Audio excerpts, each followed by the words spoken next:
Every country on earth at the moment is reforming public education. There are two reasons for it.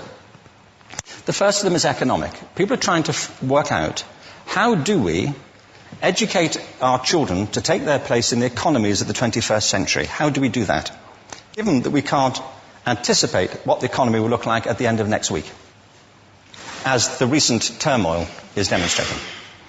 How do we do that? The second, though, is cultural. Every country on earth is trying to figure out, how do we educate our children so they have a sense of cultural identity and so that we can pass on the cultural genes of our communities while being part of the process of globalization. How do we square that circle? The problem is they're trying to meet the future by doing what they did in the past. And on the way, they're alienating millions of kids who don't see any purpose in going to school. When we went to school, we were kept there with a story, which was if you worked hard and did well and got a college degree, you would have a job. Our kids don't believe that. And they're right not to, by the way. You're better having a degree than not, but it's not a guarantee anymore. And particularly not if the route to it marginalizes most of the things that you think are important about yourself.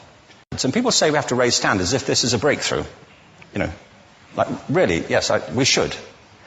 Why would you lower them? You know, I haven't come across an argument that persuades me of lowering them. But raising them, of course we should raise them. The problem is that the current system of education was designed and conceived and structured for a different age.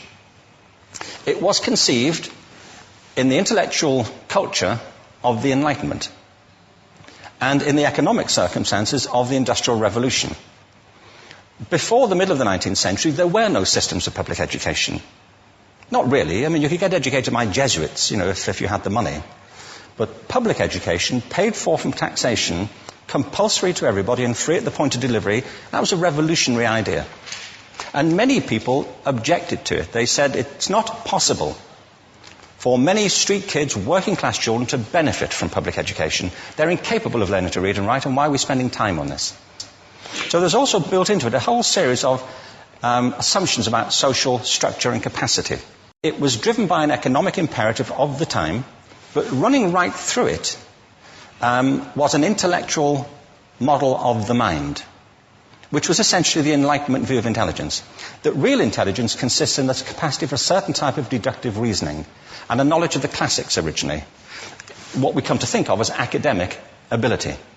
And this is deep in the gene pool of public education, that there are really two types of people, academic and non-academic, smart people and non-smart people. And the consequence of that is that many brilliant people think they're not, because they've been judged against this particular view of the mind. So we have twin pillars, economic and intellectual.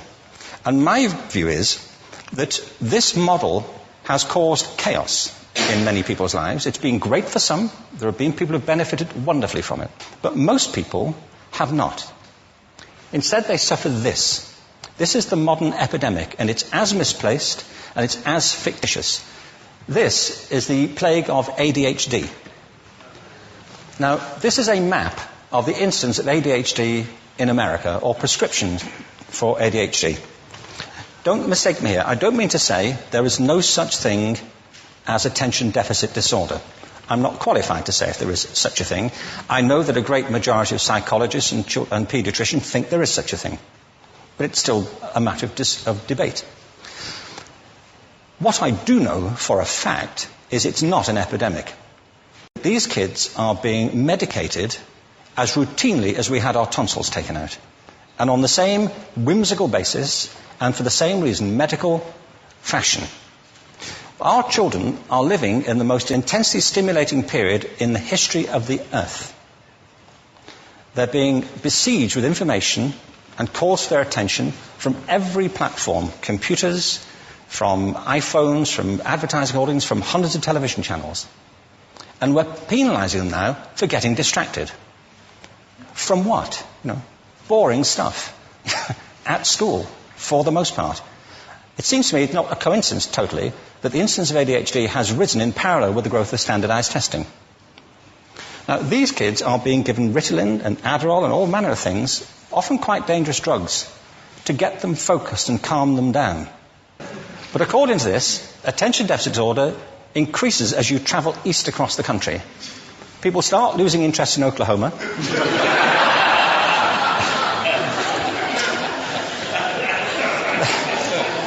They can hardly think straight in Arkansas. And by the time they get to Washington, they've lost it completely.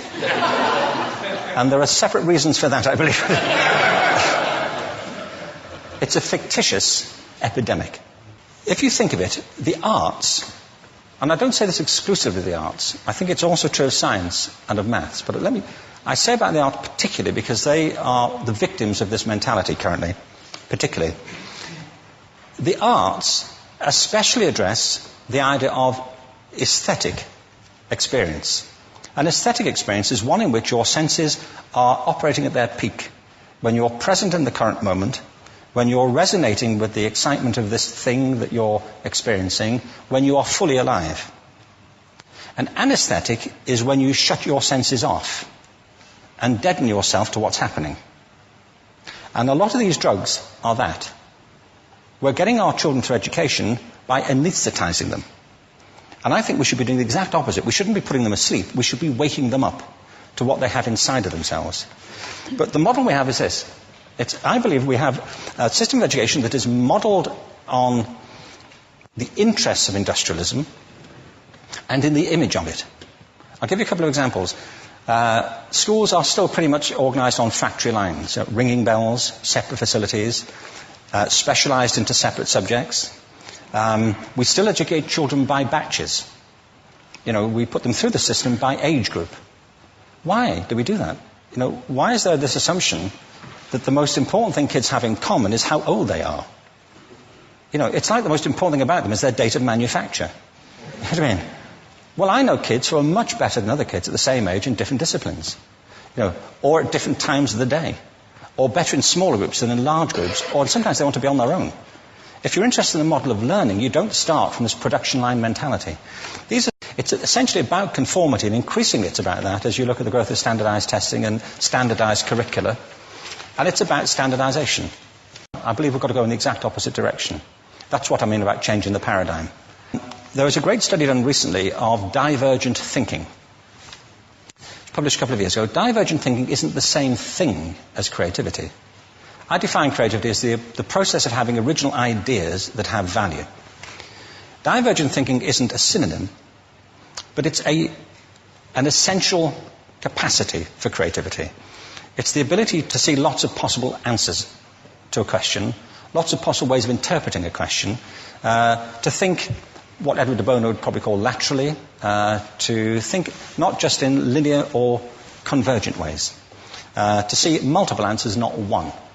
So, there are tests for this. One kind of cod example would be people might be asked to say, how many uses can you think of for a paperclip? One of those routine questions. Most people might come up with 10 or 15. People who are good at this might come up with 200.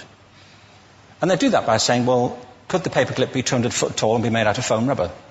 Does it have to be a paperclip as we know it, Jim? Now, there are tests for this, and they gave them to 1,500 people. This is in a book called Breakpoint and Beyond. And on the protocol of the test, if you scored above a certain level, you'd be considered to be a genius at divergent thinking. Okay? So my question to you is, what percentage of the people tested, of the 1,500, scored at genius level for divergent thinking? Now, you need to know one more thing about them. These were kindergarten children. So what do you think? What percentage at genius level? 80. 80, okay. 98%. Now, the thing about this was it was a longitudinal study. So they retested the same children 5 years later, ages of 8 to 10. What do you think? 50? They retested them again 5 years later, ages 13 to 15. You can see a trend here, can't you? Now, this tells an interesting story, because you could have imagined it going the other way, couldn't you? You start off not being very good, but you get better as you get older. But this shows two things. One is we all have this capacity, and two, it mostly deteriorates. Now, a lot of things have happened to these kids as they've grown up. A lot. But one of the most important things that happened to them, I'm convinced, is that by now they've become educated. They've spent 10 years at school being told there's one answer, it's at the back. And don't look. And don't copy, because that's cheating. I mean, outside schools, that's called collaboration, but inside schools. Now, this isn't because teachers want it this way, it's just because it happens that way. It's because it's in the gene pool of education. We have to think differently about human capacity. We have to get over this old conception of academic, non-academic, abstract, theoretical, vocational, and see it for what it is, a myth. Secondly, we have to recognize that most great learning happens in groups, that collaboration is the stuff of growth. If we atomize people and separate them and judge them separately, we form a kind of disjunction between them and their natural learning environment. And thirdly, it's crucially about the culture of our institutions, the habits of the institution and the habitats that they occupy.